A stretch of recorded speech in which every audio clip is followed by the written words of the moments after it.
what is your reaction to the board decision to extend Mr. Galina's contract for 5 years? Do you support or oppose this choice? I know Mike's there. I'm just the timer. And if you do support or oppose the choice, why? Mr. Oakley. I have a lot of respect for Mike Galina. I met him back as the treasurer of the Greater Canton Council of Teachers in Mathematics. And my experience with him, I was a part of the math contest that we had, and he was always involved and working behind the scenes, involved in the score. I have a lot of respect for him. As far as the contract goes, and this would be in general, it wouldn't have anything to do with Mike Galina or anybody else. A 5-year contract seems, it's been my experience, I think that it's a long contract for any superintendent under any circumstance. I think a typical contract is 3 years, and I think adhering to that practice is a good policy. Jordan, you're going to be voting on this on Wednesday. Get your thoughts. I actually would have gone for a 10-year contract if Mike would have agreed to it. So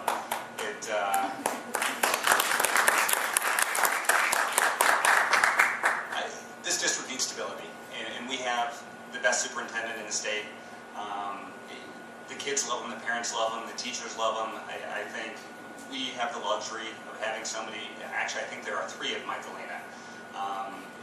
Wherever you go, he's there, and he, even in going to graduation, standing, when you're handing out diplomas and you sort of look behind, every kid in the district is giving him a high five or giving him a hug.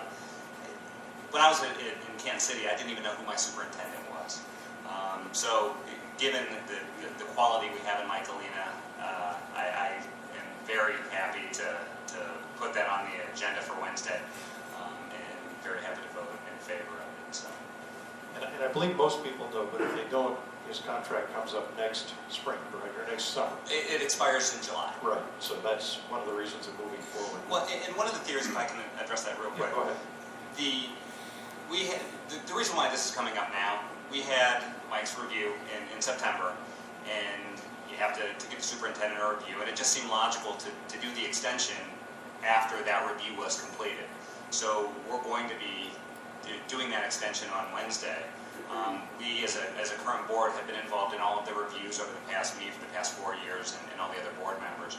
So it made sense to do that with fresh experience and being involved in those discussions in the executive sessions, and having that discussion as well.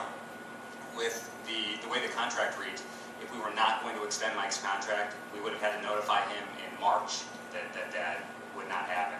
So giving a new board, somebody who's been on the board for 1 month, if not 2, having to make that decision, we didn't think was fair. And me coming onto the board as a new board member, I wouldn't want that responsibility with no experience and without being involved in any of those discussions or any of those reviews.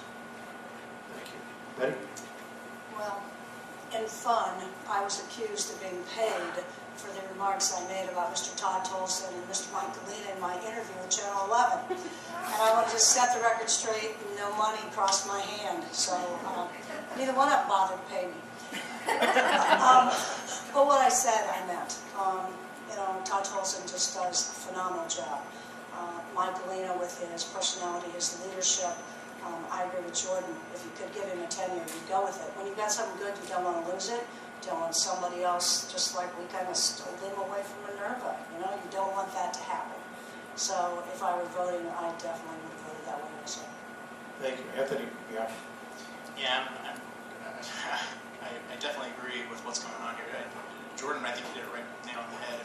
I was actually thinking that before he said it. If he had a 10-year contract, I'd vote for that too. When I was going through the system, I didn't even know who my superintendent was. I hate to admit that, but I didn't even know who he or she was. And then when my brother graduated in 2005, which was the conclusion of Mike's first year, he started telling me, he's like, "Oh my gosh, Mike Galina's going to speak at the graduation." And I'm like, "Who's Mike Galina?" He's like, "The superintendent." And I'm like, "The superintendent is speaking at your graduation?" He's like, "Yeah." And my brother's like, "He's so cool." And I'm like, "Really?" And so, of course, I went to my brother's graduation. I got to hear Mike's speech. My brother's name is also Mike, so there's 2 Mikes going on here. But when Mike spoke, Mike Galena spoke, you could tell that the students were very well receptive to what was going on, and just to see a caliber of person that Mike is to be in this school system, attributes so much to this district and so much to the great things that are happening here. So yes, unless something absolutely ridiculous happens, which I don't see it happening, I think he deserves to stay here as long as he wants to stay here. Thank you, panel.